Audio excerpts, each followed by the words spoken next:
আজকে যাব এটা অনুষ্ঠান বাড়িতে নেমন্তন্ন খেতে। Hey viewers, welcome to back my new another blog. তো এখন স্নান টান করে আই পড়ছি, আর এসে মাথার মধ্যে একটু সিরাম দিয়ে লাইতেছি, কারণ আজকে মানে শ্যাম্পু করছি কিন্তু কন্ডিশনার করার সময় পাইছি না। যাবো একটা নিমন্ত্রণ বাড়িতে, একটা পুচকু সোনার আজকে বত্ত।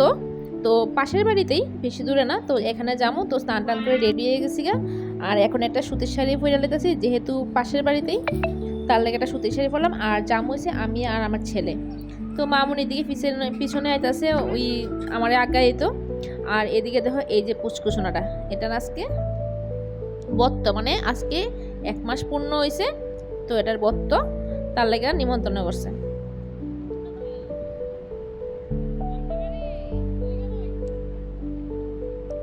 আর এদিকে দেখো আমি আর আমার ছেলে বয়ে গেছি, আর ওই দিন প্রচন্ড গরমও ছিল। আর এদিকে দিয়ে লেছে ভাত, সঙ্গে বেগুনি আর ডাল, আর লেবু কসলাইয়া ডাল দিয়ে ভাত খেতে সেরা লাগে না গরমের মধ্যে।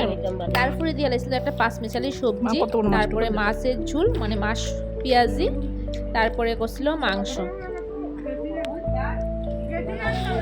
এদিকে আমি এখন মাছ পেঁয়াজিটা দিয়ে খাইতেছি, মাছ পেঁয়াজিটা দিয়ে খাইতে খাইতেই মাংস দিয়ে লাইছে। আর সব কিছুই গরম গরম আসছিল, কারণ আমরা প্রথম মানে বেশি আমরা বসি, সব কিছু গরম গরম আসলে ভালোই লাগতেছিল। তো লাস্ট পাতে খাইছি চাটনিটাও কিন্তু অনেক সেরা হয়েছিল। তারপরে পায়েস আসছিল, আমি পায়েস খাইছি না, কারণ আমার ভাতের পরে পায়েস খেতে ভালো লাগে না। তো খাইয়াটে তারপরে বাড়িতে এলাম, বিকাল দিকে আইসি একটু বৃষ্টি বলতে তেমন বৃষ্টি না, হালকা একটু বৃষ্টি পড়তে আছে। বৃষ্টি তো আইসে, এই ফুটা ফুটা বৃষ্টি পড়লে তো আরো গরম ফেলাইবো। তো অনেকদিন পরে বৃষ্টি হয়ে একটু খুশি হয়েছিলাম, কিন্তু আমার খুশিটা বেশিক্ষণ থাকছে না, কারণ বৃষ্টিটা অল্প একটু হয়েছে। আর বৃষ্টির পরে মামুনি লেগে জায়গা ধোয়াধারি করানোর লেগে, মানে উঠান টুটান ধোয়ানোর লেগে নোংরানি হয়ে থাকে, ওইটার লেগে মামনি জল ফেলে আসছে না, মামনি পাগল হয়ে যাবে কী করবো কিনা। তো যাই হোক, তারপর সন্ধ্যা হয়ে আসে, সন্ধ্যার সময় আমি আর মামনি যাইতেছি আমার একটা মাসি শাশুড়ির বাড়িতে, আলু আল ইসলাম মিষ্টি, আর এই যে আমার মাসি শাশুড়ি। তো মাসি শাশুড়ির বাড়িতে গিয়ে সেটা এই সদস্যটার সাথে আমার দেখা হয়েছে। তো এই সদস্যটার সাথে একটু কথা কইলাম, কথাটা কইয়া ফের আমরা বইয়া রয়েছি এদিকে। তারপরে রান্না দিয়েছিলাম মিষ্টি সিঙ্গারা। তো মিষ্টি সিঙ্গারা খাওয়া দাওয়া করলাম, আর এদিকে তারাবাই চলতেছিল কীর্তন।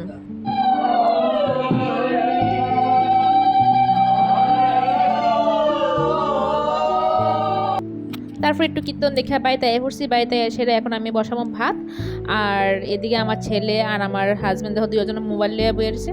তো চলো আজকে এই পর্যন্ত, ভিডিওটা কেমন লাগলো অবশ্যই কমেন্টস করে জানাইও। টাটা।